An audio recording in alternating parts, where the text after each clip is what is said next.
পানির সঠিক পরিমাপটা না জানার কারণে এবং রান্না করার পদ্ধতিটাও সঠিকভাবে না হওয়ার কারণে জর্দা সেমাইটা একদম পারফেক্ট ঝরঝরেভাবে অনেকে রান্না করতে পারেন না। ঈদের স্পেশাল পর্বে আজকে আমি আপনাদের তৈরি করে দেখাবো ঝরঝরে জর্দা সেমাই।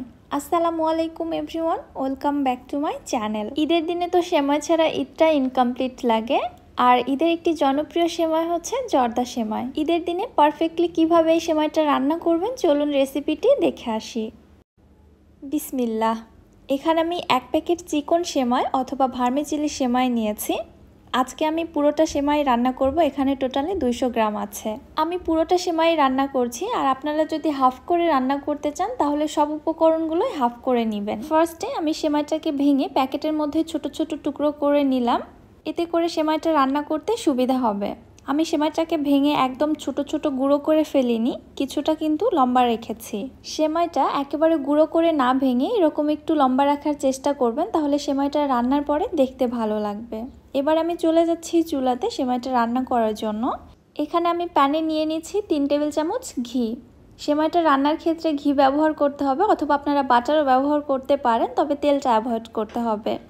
ঘিটা কিছুটা মেল্ট হয়ে আসলে দিয়ে দিচ্ছি 1 টেবিল চামচ চীনা বাদাম, 1 টেবিল চামচ কাঠবাদাম কুচি, 1 টেবিল চামচ কাজু বাদাম, 1 টেবিল চামচ কিশমিশ, 3টি এলাচ মাথাগুলোকে ফেটে দিয়েছি, 3টি দারুচিনি, সেই সাথে একটি তেজপাতা টুকরো টুকরো করে কেটে দিয়েছি। এবারে নেড়ে চেড়ে সব কিছুকে একটু রোস্ট করে নিচ্ছি, চুলার হিটটা একদম লোতে রেখে, যেন এগুলো পুড়ে না যায়। ভেজে নিতে প্রায় 2 মিনিটের মতো সময় লাগবে, এর থেকে বেশি সময় লাগার কথা না। ভাজা হয়ে গেলে দেখতে পারবেন এগুলোর কালারটা কিছুটা চেঞ্জ হয়ে এসেছে এবং কিশমিশগুলো টোটালি ফুলে গিয়েছে।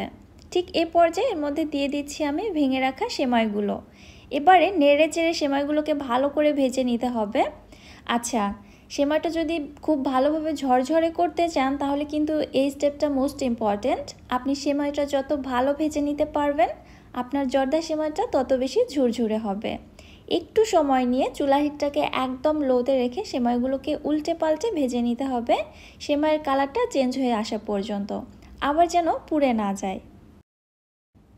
আমি প্রায় 5 থেকে 6 মিনিট সময় নিয়ে সেমাইগুলোকে উল্টে পাল্টে ভেজে নিয়েছি। দেখতে পাচ্ছেন আগের থেকে কিন্তু সেমাইয়ের কালারটা অনেকটাই চেঞ্জ হয়ে গিয়েছে। কালার যখন চেঞ্জ হয়ে এসেছে সো বোঝাই যাচ্ছে সেমাইটা খুব সুন্দরভাবে ভাজা হয়ে গিয়েছে। আমি এর থেকে আর বেশি ভেজে নিচ্ছি না। এর মধ্যে দিয়ে দিচ্ছি আমি হাফ কাপ চিনি। চিনিটা আপনারা আপনাদের টেস্ট অনুযায়ী কমিয়ে বাড়িয়ে এখানে অ্যাডজাস্ট করে নিতে পারবেন। এরপরে এর মধ্যে আমি দিয়ে দিচ্ছি 3/4 কাপ পানি। এখানে আমি 1 কাপ পানি নিয়েছিলাম, ফার্স্টে 1 কাপ দিলাম না, 3/4 কাপ দিলাম, কারণ সেমাইয়ের কোয়ালিটির উপর ডিপেন্ড করে পানিটা কিন্তু কম বেশি লাগতে পারে। কোনো সেমাইয়ের ক্ষেত্রে অর্থাৎ ব্র্যান্ডের উপরও নির্ভর করে। 1 প্যাকেট সেমাইয়ের জন্য 1 কাপ পানিও লাগতে পারে, আবার অনেক ক্ষেত্রে কমও লাগতে পারে। এজন্য আমি ফার্স্টে 1 কাপ দিলাম না, 3/4 কাপ দিলাম। যদি মনে হয় আরও এখানে প্রয়োজন আছে সেই ক্ষেত্রে আমি বাকি পানিটুকু এখানে অ্যাড করে দিব। তবে আমি ফার্স্টে যে 3/4 কাপ পানি এখানে অ্যাড করে দিয়েছিলাম সেটা এখানে পারফেক্ট ছিল, এক্সট্রা করে আর 1 ফোঁটা পানিও এখানে অ্যাড করতে হয়নি। 3/4 কাপ বলতে 1 কাপের 4 ভাগের 3 ভাগ পানি। মিষ্টির ব্যালেন্সটা ঠিক রাখার জন্য এর মধ্যে দিয়ে দিচ্ছি আমি 1/4 টিস্পুন লবণ। যারা মিষ্টি খাবারে লবণটা পছন্দ করেন না তারা এটা স্কিপ করতে পারবেন। ভালোভাবে নেড়েচেড়ে মিশিয়ে নিয়ে এবার এর মধ্যে দিয়ে দিচ্ছি আমি হাফ কাপ নারকেল কোড়া। নারকেল কোড়াটাও অপশনাল, যদি হাতের কাছে থাকে দিবেন, না থাকলে না দিলেও চলবে। তবে আমার কাছে মনে হয় নারকেল কোড়াটা দিলে এর টেস্টটা অনেকটাই বেড়ে যায়, সো হাতের কাছে থাকলে অবশ্যই দিবেন। চুলার হিটটাকে একদম লোতে রেখে আমি নেড়েচেড়ে উল্টে পাল্টে সেমাইটাকে রান্না করে নিচ্ছি। দেখতে পাচ্ছেন এখনই কিন্তু বেশ অনেকটাই ঝরঝরে হয়েছে সেমাইটা। তবে এর এক্সট্রা পানিটা টেনে নেওয়ার জন্য এবং সেমাইটাকে আরও বেশি ঝরঝরে করার জন্য ঢাকনা দিয়ে ঢেকে আরও কিছুক্ষণ রান্না করে নিতে হবে, চুলার হিটটাকে একদমই লোতে রেখে। প্রায় 8 থেকে 10 মিনিট রান্না করে নিয়েছি ঢেকে দিয়ে। মাঝে মধ্যে ঢাকনাটা উঠিয়ে আমি কয়েকবার নেড়ে চেড়ে দিয়েছিলাম, এছাড়া কিন্তু তলাতে লেগে যাবে। দেখতেই পাচ্ছেন এ পর্যায়ে সেমাইটা কত বেশি ঝরঝরে হয়েছে। সো আমার জর্দা সেমাই রান্না করা ডান। এর মধ্যে যে এক্সট্রা দলাগুলো রয়েছে এগুলো ঠান্ডা হওয়ার পরে ভেঙে নিব। চুলা থেকে নামানোর পর সেমাইটা যখন কিছুটা ঠান্ডা হয়ে এসেছে তখন 2টি কাঁটা চামচের সাহায্যে এইভাবে আমি খুঁচিয়ে খুঁচিয়ে সেমাইগুলোকে একদমই ঝরঝরে করে নিচ্ছি। কিছুক্ষণ এরকম করলে দেখতে পারবেন একদম ঝরঝরে হয়ে গিয়েছে। পানি অথবা দুধের সঠিক পরিমাপটা জানা থাকলে জর্দা সেমাই রান্না করা কিন্তু আহামরি কঠিন কিছুই না, খুবই সহজেই তৈরি করা যায়।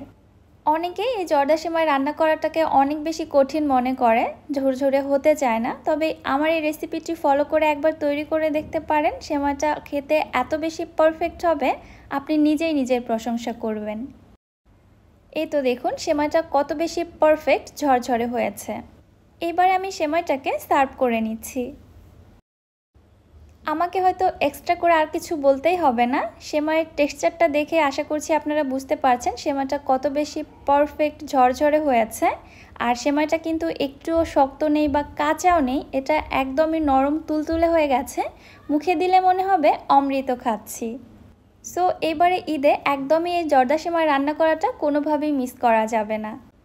ডেকোরেশন করার জন্য উপরে সামান্য একটু নারকেল কোরানো এবং কিছু পেস্তা বাদাম কুচি দিয়ে দিচ্ছি, এতে করে সেমাইয়ের লুকসটা আরও বেশি ইয়াম্মি হবে।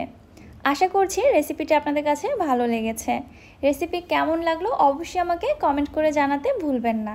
ভিডিও ভালো লাগলে যারা আমার ইউটিউব চ্যানেল থেকে ভিডিওটি দেখছেন, চ্যানেলটি সাবস্ক্রাইব করে পাশে থাকা বেল আইকনটিতে ক্লিক করে রাখবেন আমার পরবর্তী ভিডিওর নোটিফিকেশন সবার আগে পাওয়ার জন্য। এবং যারা ফেসবুক পেজ থেকে দেখছেন, পেজটিতে একটি লাইক অথবা ফলো দিয়ে দিবেন। সো আজকে আর বেশি কথা বাড়াচ্ছি না, আজকের মতো এখানেই বিদায় নিচ্ছি। আল্লাহ হাফেজ।